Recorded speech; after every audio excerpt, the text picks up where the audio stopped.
Hi, welcome to this webinar on nDesign Gateway. This is a quick start webinar and is really just designed to show you the absolute basics of the system. So this is the nDesign Gateway page. I'm assuming that you've already logged in. If you haven't, you'll select Customer Login up at the top. There are some shortcuts here to managing your homepage, managing the code sets you've already designed, browsing for probes and panels, or searching for probes and panels. And these four icons are available all the time. And what we're going to do in this example is literally search for a list of genes. So we'll select Search Genes.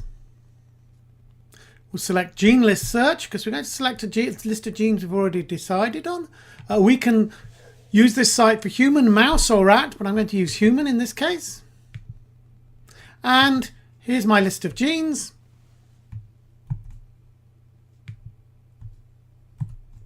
And then we do the search.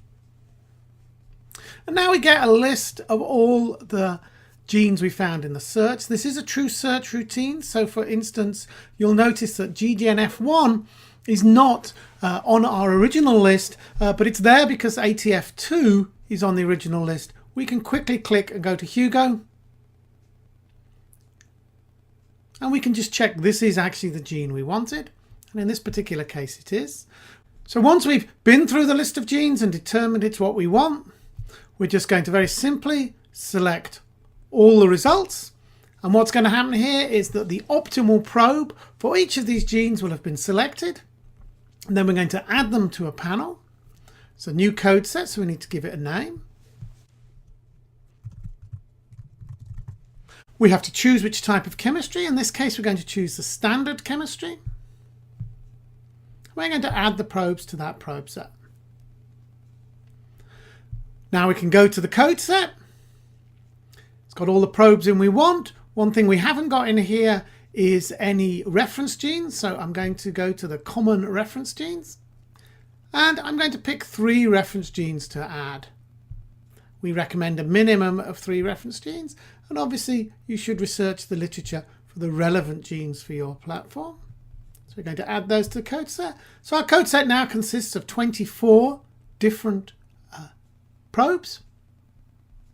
Go back to the code set details.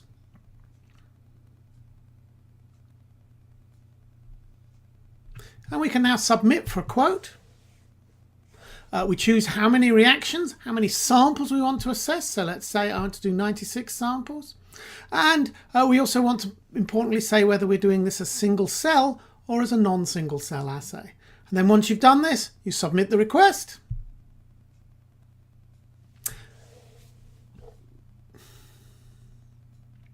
And you'll be contacted by a local sales rep for a quote for that set. It's that simple to use the site at its most basic. The code set is now in your cart, so you can actually see it along with other code sets you've made during the course of your work.